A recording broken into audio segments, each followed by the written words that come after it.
इधर बीजेपी ने भी प्रत्याशियों की लिस्ट जारी की है। बीरगांव नगर निगम के प्रत्याशियों की लिस्ट जारी हुई है, जिसमें संभागीय चयन समिति के सदस्य मोतीलाल साहू ने इस सूची को जारी किया।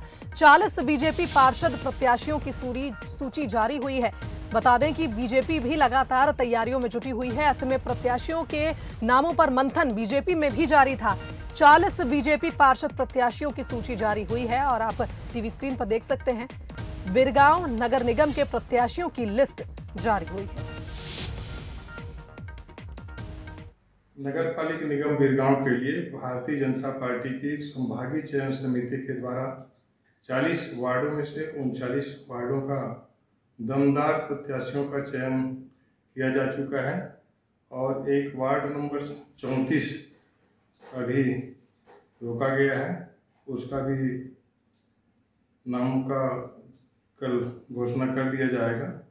इस प्रकार संभागीय चयन समिति के द्वारा दमदार, सशक्त और जीतने वाले योग्य प्रत्याशियों का चयन किया गया है। पूर्ण बहुमत के साथ हम महापौर बनाएंगे और पुनः भारतीय जनता पार्टी की बीरगांव नगर पालिका निगम में एक बार सरकार बनेगी। चलिए, संवाददाता मोहन तिवारी का रुख कर लेते हैं, लाइव बने हुए हमारे साथ। मोहन, बीजेपी की अगर बात करें, दोनों ही पार्टियां बीजेपी कांग्रेस तैयारियों में जुटी हुई हैं, लेकिन ऐसे में बीजेपी ने पहले प्रत्याशियों की लिस्ट जारी कर दी है, क्या कहेंगे?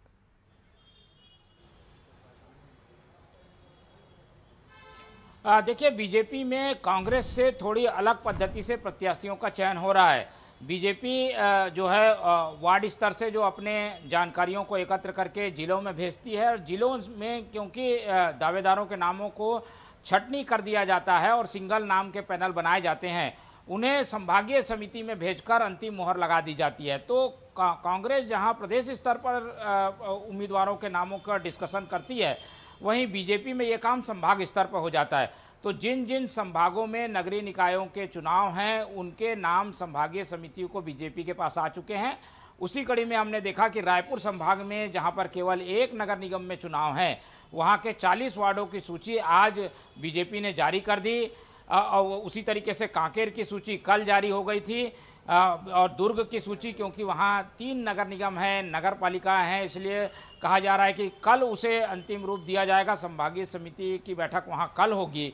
तो इस तरीके से जहाँ जहाँ संभागीय चुनाव समिति की बैठक बीजेपी में संपन्न हो रही है, वहीं से उस सूची को जारी कर दिया जा रहा है। तो रायपुर संभाग की आज बैठक थी और रायपुर में जहाँ चुनाव है बीरगांव में, वहाँ के उम्मीदवार के नाम की घोषणा कर दी गई है। तो कांग्रेस से थोड़ी शॉर्टकट जो तरीका अपनाते हुए बीजेपी अपने उम्मीदवारों का चयन कर रही है और इसीलिए कांग्रेस से पहले बीजेपी के प्रत्याशियों की सूची हमें देखने को मिल रही है। जी बिल्कुल मोहन, धन्यवाद आपका तमाम जानकारी के लिए, तमाम बातचीत के लिए। तो देखिए, बीरगांव नगर निगम के प्रत्याशियों की लिस्ट बीजेपी ने जारी कर दी है और जैसा कि हमारे संवाददाता ने बताया कि कांग्रेस और बीजेपी का चुनावी तैयारियों को लेकर अलग अलग मोटिव रहता है, फॉर्मूला अलग रहता है। और इसी सिलसिले में रायपुर में एक नगर निगम में जहां प्रत्याशियों की लिस्ट जारी होनी थी, वहां पर 40 बीजेपी पार्षद प्रत्याशियों की सूची जारी हो चुकी है।